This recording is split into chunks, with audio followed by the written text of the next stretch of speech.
안녕하세요. 오늘 저희가 함께 살펴볼 자료는요. 뉴저지 찬양교회 노승환 목사님의 거룩한 거리두기라는 제목의 설교입니다. 네, 이 제목부터가 좀 흥미롭죠? 우리가 팬데믹 때 사회적 거리두기는 익숙해졌는데 이걸 하나님과의 관계에 적용했어요. 맞아요. 하나님과는 그럼 무조건 가까워야만 좋은 걸까? 아니면 때로는 어떤 거리가 필요한 걸까? 이런 질문을 던지는 설교입니다. 바로 그 지점을 파고드는 거죠. 네. 그래서 오늘 저희는 이 설교 메시지를 좀 깊이 들여다보면서 그 가까움과 경외함, 이 사이의 균형이랄까요? 이게 당신의 신앙과 삶에 어떻게 와닿을 수 있을지 같이 생각해보는 시간을 가지려고 합니다. 좋습니다. 한번 시작해 볼까요? 네. 이 설교는 그 시작을 마가복음 1장의 나병 환자 이야기로 열어요. 잘 아시겠지만 당시 나병 환자는 부정하다 이렇게 여겨져서 완전히 공동체 밖으로 밀려난 사람이었죠. 그렇죠. 가까이 가는 것조차 꺼려졌던. 네. 그러니 예수님은 그 사람에게 뭐랄까 거침없이 다가가세요. 그리고 손을 딱 대시면서 치유하시는 장면이 나옵니다. 여기서 첫 번째 메시지가 나오는 거죠. 그렇습니다. 예수님은 우리가 막 숨기고 싶어하는 어떤 수치, 약점, 죄 같은 것 때문에 스스로 이렇게 벽을 치고 있을 때조차도 그 한가운데로 찾아오시는 분이라는 거. 아, 그분의 거룩함이 우리의 부정함을 문제 삼지 않고 오히려 깨끗하게 하신다. 네, 바로 그거죠. 그래서 혹시 당신 삶에도 뭔가 이렇게 감추고 싶은 부정함 때문에 스스로를 좀 격리하고 있다면 예수님은 바로 당신에게도 그렇게 다가와서 만져주시길 원한다는 메시지, 위로와 초대가 동시에 담겨 있는 거죠. 정말 큰 위로가 되네요. 그런데 설교는 여기서 멈추지 않고 좀 놀라운 반전으로 이어지죠? 맞아요. 치유를 딱 해주시고 나서 예수님이 좀 이상한 명령을 하세요. 그 환자에게 이걸 아무에게도 말하지 말라고 성경 보면 단단히 엄하게 경고하셨다고 나와요. 네. 복음서 다른 데서도 좀 비슷하게 귀신들이나 제자들한테도 당신이 누구인지 말하지 말라고 입 다물라고 하시는 장면들이 있잖아요. 그렇죠. 막 1장, 3장, 8장 여러 군데 나오죠. 이게 바로 신학자들이 말하는 그 메시아 비밀이라는 것과 연결되는 지정인데, 아니 이렇게 좋은 일을 하시고 왜 알리지 말라고 하셨을까? 이게 궁금해지거든요. 네. 설교는 이걸 단순히 예수님의 겸손함 이런 차원이 아니라 어떤 전략적인 선택으로 해석을 해요. 전략적인 선택이요? 당시 유대인들이 기대했던 메시아는 좀 정치적인 인물이었어요. 로마 압제에서 해방시켜줄 영웅, 아니면 막 눈에 보이는 기적을 계속 일으키는 능력자, 이런 이미지가 강했죠. 아, 하지만 예수님이 가시려는 길은 그게 아니었다는 거군요. 그렇죠. 예수님의 길은 고난받는 종, 그리고 결국에는 십자가였잖아요.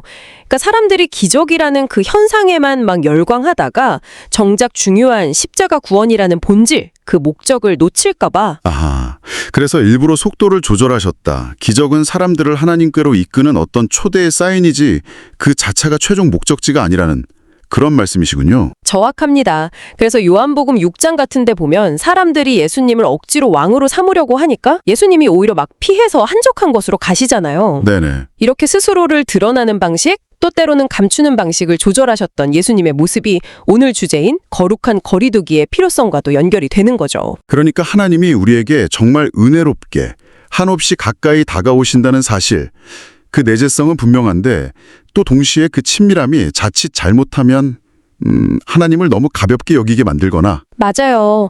경외심을 잃어버리게 만드는 함정이 될 수도 있다는 거죠. 그냥 내가 원할 때 원하는 것 들어주는 어떤 존재. 약간 그렇게 하나님을 축소시킬 위험이 있다는 거예요. 자기 중심적인 신앙으로 변질될 수 있겠네요. 네. 그래서 거룩한 거리두기가 필요하다는 겁니다.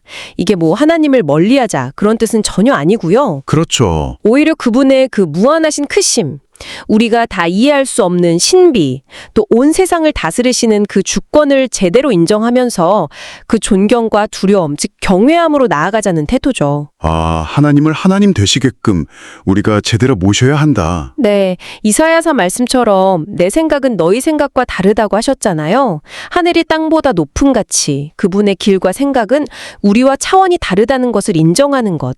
이게 거룩한 거리두기의 핵심이에요. 친밀함과 경외감, 이 두 가지가 균형을 이루어야 한다는 말씀이시네요.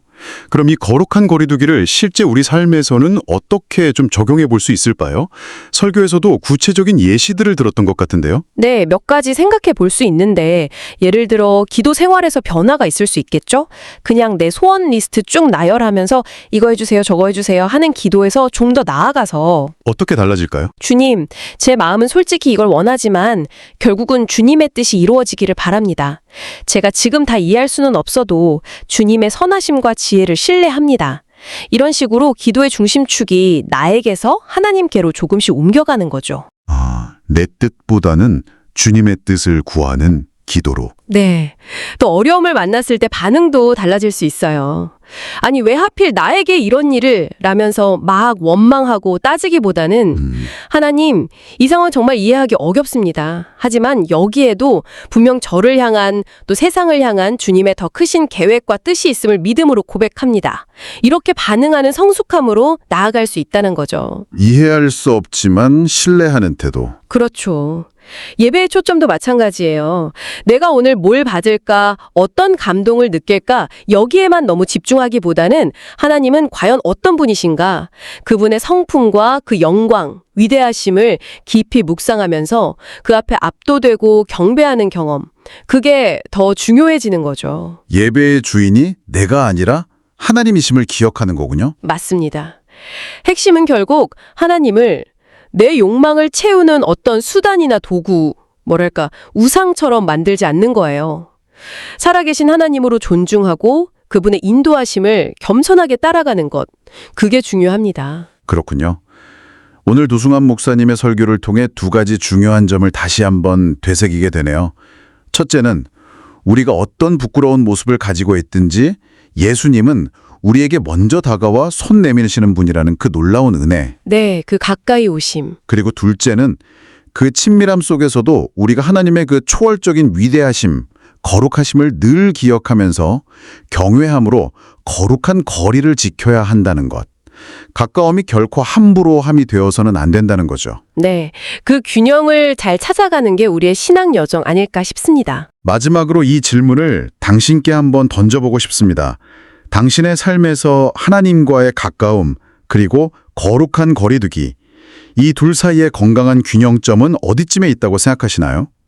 어쩌면 우리가 하나님의 그 다 알 수 없는 신비와 주권을 인정하는 그 거리가 역설적이게도 하나님을 더 깊이 신뢰하게 만들고 진짜 친밀함으로 나아가는 문을 열어주는 열쇠가 될 수도 있지 않을까요? 한번 깊이 생각해 보시면 좋겠습니다.